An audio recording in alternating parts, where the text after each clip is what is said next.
to bow. So that was a shock for me.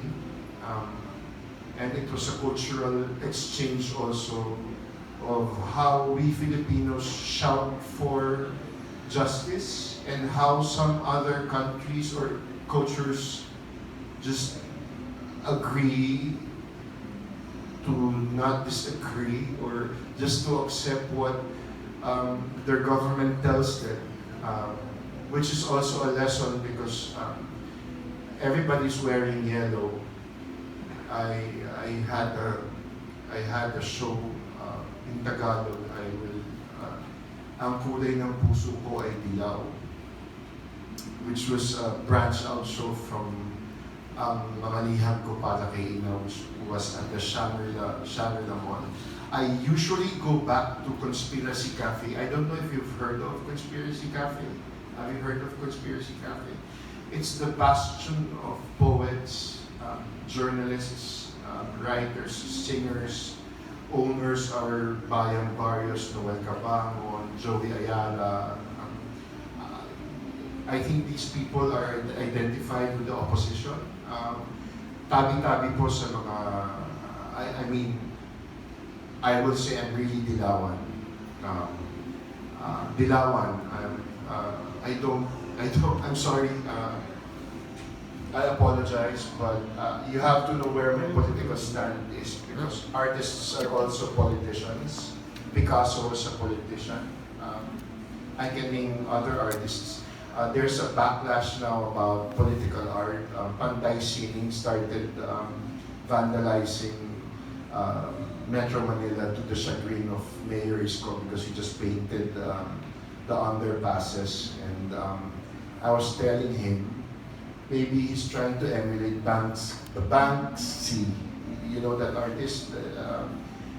I think Panday Sining is a group of people who make statements, spray paint walls that really belong to us. So, genius or vandal, yun. I think it's also the responsibility of an artist to tell you the state of not the nation, the state of our consciousness. Where are we going? Saan tayo pupunta?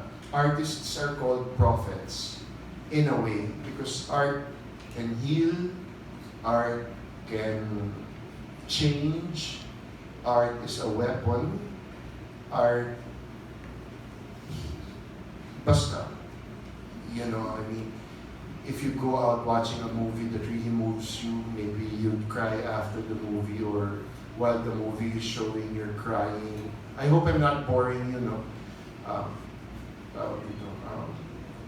That's it. That's the role of the arts to awaken. There's this term woke. What does it mean? What does woke mean? To be politically aware of what's happening. But political correctness is kasama din doon. I mean, everybody gets how do you call this? When like, for example, if somebody posts something on Facebook, somebody reacts violently because he has a different point of view, which is like at the democratic wall. I keep my wall like that, but when my mom, who's a staunch Duterte supporter, fights me, I mean, she's my mom, but I have to answer back because there are kids, there is the generation. I'm trying to teach this generation, your generation, so you can teach them again. Because that is what art is all about. Teaching, not only techniques, not only rendering, not only perspective. Okay, perspective. What is my perspective? I don't like what's going on, but I'm friends with Martin Andanar. So, diba, parang there's still a balance. Uh, I tell him what I feel, you know. Sometimes nga he doesn't answer me back because I don't like what I see. I really don't like what I see. I was very happy when this is an artist being an activist also. I was very happy that the vice president was given work because I felt that the president might have thought, okay, let's get the country together instead of dividing it. Let's give her a chance. I felt that. So I was in the hospital, I had a heart procedure. I was watching this unfold in my eyes and I couldn't believe it, and I said, that's people power. That's magic. That's divine. I mean, after 2 years, hindi siya binigyan ng trabaho. I mean, if you look at that, and I don't know if it's yellow. I have a tattoo, a Polinian tattoo. I carry the fleur de lis all around because I subscribe to the testimony of Paul the Apostle, because if you know about Paul, he really hated the Christians before he went to Damascus and got blinded, and you know. Ayun, so I'm a Catholic born again Christian. Kinda 1 foot in, 1 foot out, but I am that. That is my.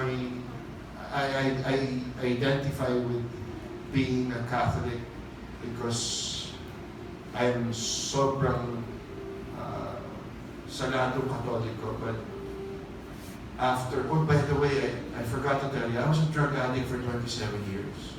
I've been clean for 9 years now, thanks to my wife. Please give her a hand. So ayun, even addiction.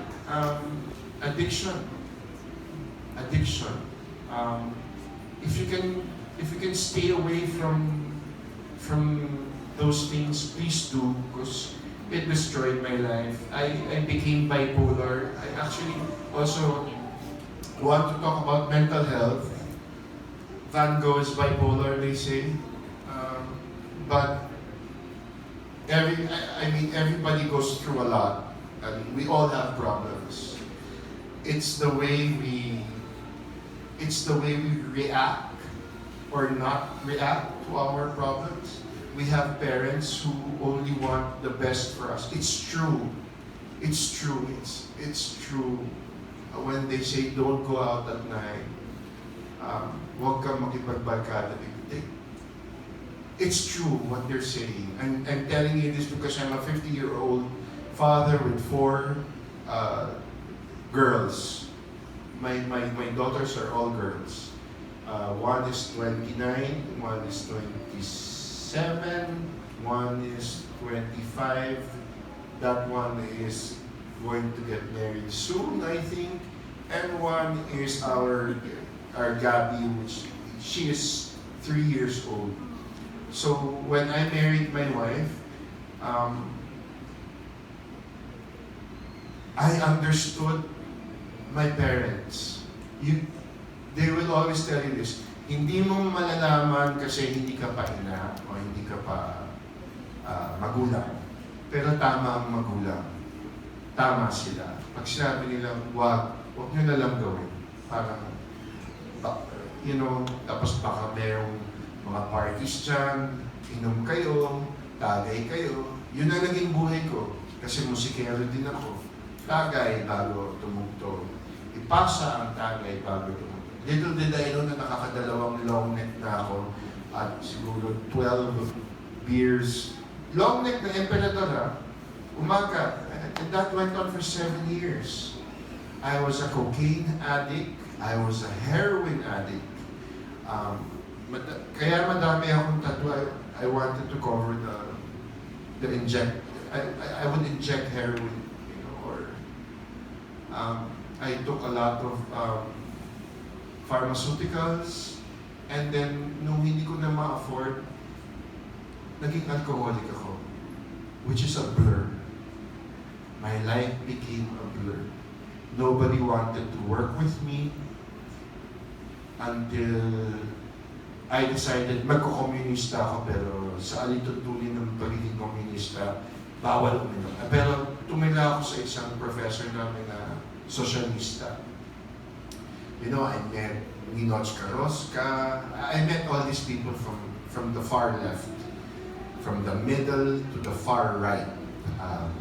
I've been